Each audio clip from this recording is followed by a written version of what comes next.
Olá, bem-vindos a mais uma aula. Agora nós vamos para a aula de número 6. E nessa aula nós vamos entender melhor os cálculos das férias normais e também das férias proporcionais. Vocês vão ver que tem um pouquinho de diferença ali entre as normais e as proporcionais, mas é algo que vai ficar bem claro. E também vamos aprender alguns conceitos ali, algumas nomenclaturas relacionadas às férias. Todo empregado terá direito anualmente ao gozo de um período de férias sem prejuízo da remuneração. Então, de acordo com o artigo 129 da CLT, todo trabalhador tem direito aí a um período de férias remuneradas, ou seja, as férias serão pagas, né? Tem um período de descanso e será remunerado para descansar. Ao completar 12 meses de trabalho consecutivos, tem direito aí a um período de descanso de 30 dias aí remunerados, né? Então, a cada 12 meses trabalhado, terá direito de 30 dias a ser aí remunerado para esse trabalhador. Os 12 meses consecutivos são conhecidos como período aquisitivo de férias ou férias vencidas, né? Então, o período aquisitivo ou férias vencidas são os próximos 12 meses que ele terá aí durante a jornada dele na empresa. Então, vamos ao exemplo de cálculo das férias, né? O que são as férias? Então, as férias é isso, né? Então, de acordo com a CLT, a cada 12 meses trabalhado, o colaborador terá 30 dias de férias aí remuneradas. Então, vamos pegar um exemplo aqui de um colaborador que trabalhou, teve a demissão, ou seja, foi admitido, entrou na empresa em 12 de 3 de 2012 e o período aquisitivo de férias dele foi de 12 de 3 até 11 de 3 de 2013. As férias devem ser gozadas em um único período, né, de acordo com o artigo 134 da CLT. Somente em casos excepcionais as férias podem ser divididas em dois períodos, né? No caso aí específico, uma férias coletiva ou um caso excepcional que a empresa precise parar urgentemente em alguns dias, então pode ser aí divididos em dois períodos. E importantíssimo, não pode um deles ser inferior a 10 dias, né? Então essa que é a regra. Pode ser, em casos excepcionais, ser dividido em dois períodos, mas um deles não pode ser inferior a 10 dias. Outra coisa importante que você precisa entender sobre férias, né? Então, ainda de acordo com o artigo 129, o período das férias é contabilizado em dias corridos e não em dias úteis. Então o funcionário deve ter trabalhado todos os dias úteis desse um ano que antecede as férias. Em caso de faltas, durante o ano, né, tem uma tabela também a ser seguida ali que precisa levar em consideração na hora de calcular essas férias. Vocês vão dar uma olhadinha aqui na tela, que ela vai ter também umas faixas ali de acordo com as faltas, como que vai ser calculado essas férias. Então, por exemplo, o funcionário que faltou teve até 5 faltas no ano, né? Não passou 5 faltas, ou seja, não excedeu as 5 faltas, 5 dias de faltas, ele vai ter direito aos 30 dias de férias, se ele não exceder mais que 5 dias. Se ele teve 6 a 14 faltas durante o ano, ele vai ter direito apenas a 24 dias de férias, né? E se teve entre 15 e 23 faltas, vai ser 18 dias de férias apenas o direito dele. E entre 24 a 32 faltas no ano, no período aquisitivo, ele vai ter direito apenas a 12 dias de férias. Acima de 32 ou mais, né, 33 ou mais, ele vai aí perder o direito de férias. Ou seja, até 32 faltas ele vai ter apenas 12 dias de direito. Acima disso, de 33 dias de falta ou mais, ele perde o direito de gozo das férias. O cálculo padrão para as férias é a média salarial do profissional durante o ano trabalhado mais um terço, né? Então, ainda de acordo com a CLT, diz que as férias precisam ser acrescidas de um terço, ou seja, o salário mais um terço. E como que é encontrado esse salário para pagamento das férias?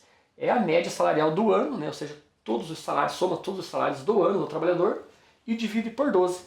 E essa média vai somar mais um terço, vai dar o valor das férias do trabalhador.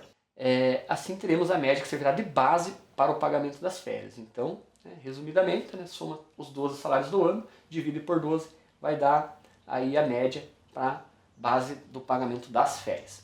De acordo com o artigo 7 da Constituição Federal, são direitos dos trabalhadores, além de outros gozos de férias anuais remuneradas, com pelo menos um terço a mais que o salário normal. Então o artigo 7 da Constituição Federal reforça aí o pagamento de um terço nas férias.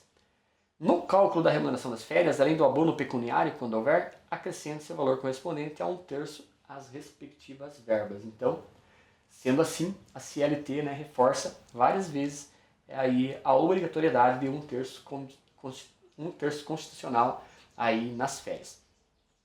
Aqui nós falamos também um pouquinho de abono pecuniário. O que é o abono pecuniário, né? Aí o colaborador pode vender até um terço das férias também para o empregador, ou seja, vender os 10 dias de trabalho das férias dele. Sendo assim, o abono pecuniário também precisa ser acrescido de um terço. Vamos a um exemplo prático para ficar mais fácil de você entender.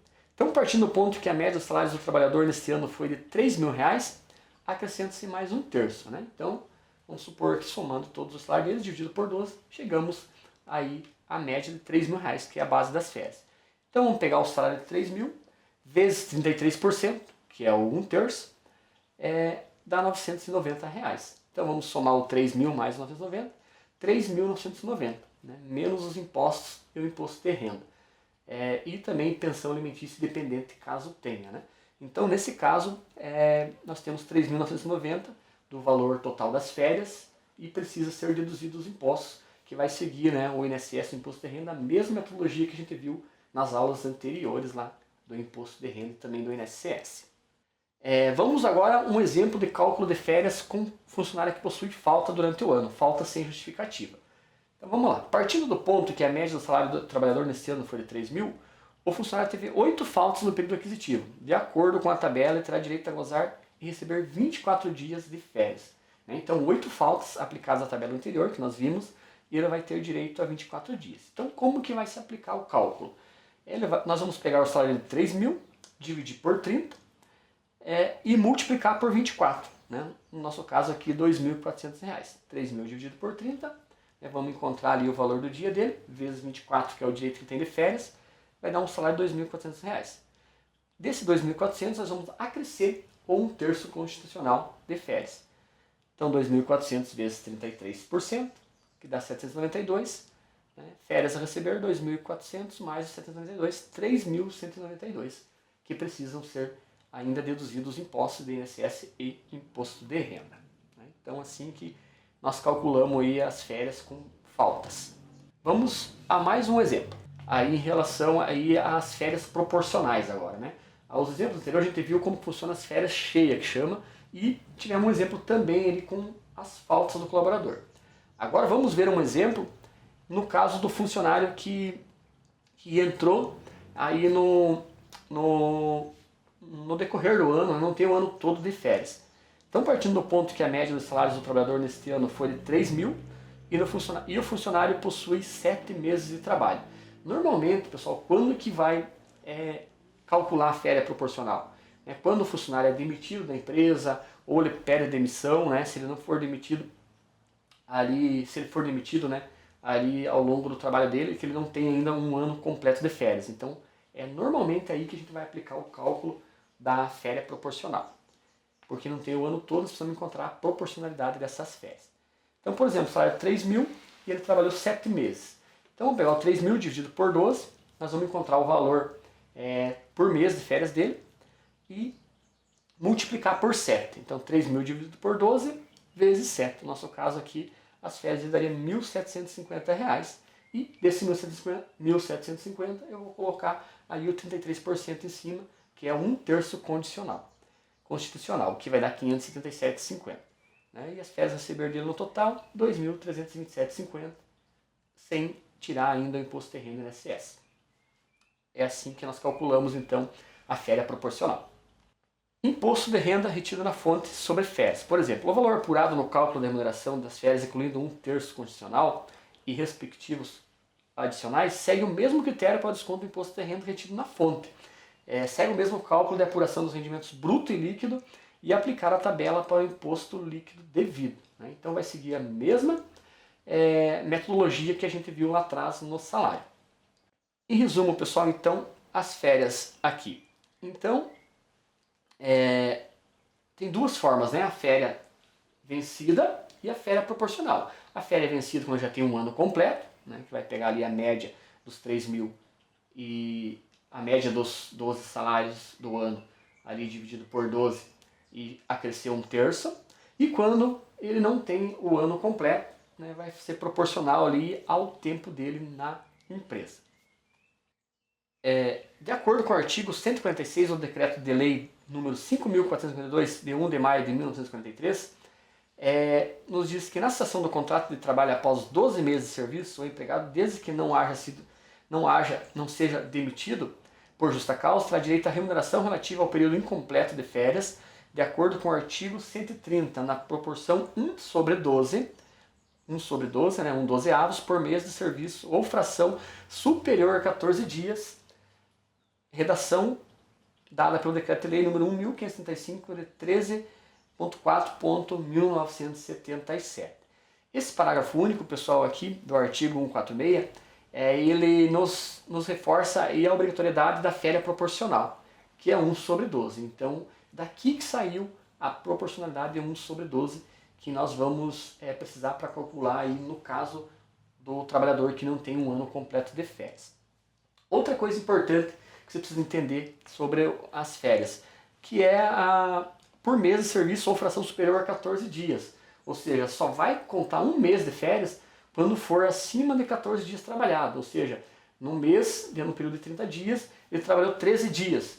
Vamos pensar assim um exemplo mais prático. O trabalhador começou a trabalhar na empresa no dia 17 de janeiro.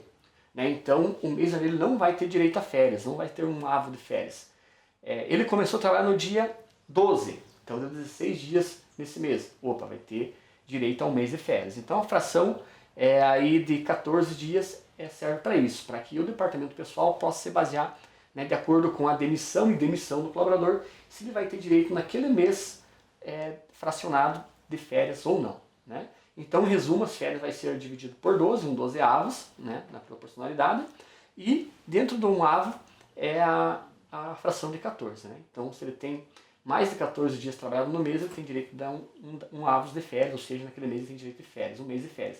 Se não tem mais 14, ou seja, menos de 14, não vai ter direito de férias naquele mês. Beleza, pessoal? Então essa foi a nossa aula sobre o cálculo de férias e férias proporcionais. Vocês viram que férias e férias proporcionais é bem tranquilo. Se você, por algum motivo, não entendeu, volta um pouquinho a aula. É extremamente importante você entender essa questão das férias proporcionais, principalmente. As férias completas é bem tranquilo de calcular. Beleza, pessoal? Então bora para a nossa próxima aula.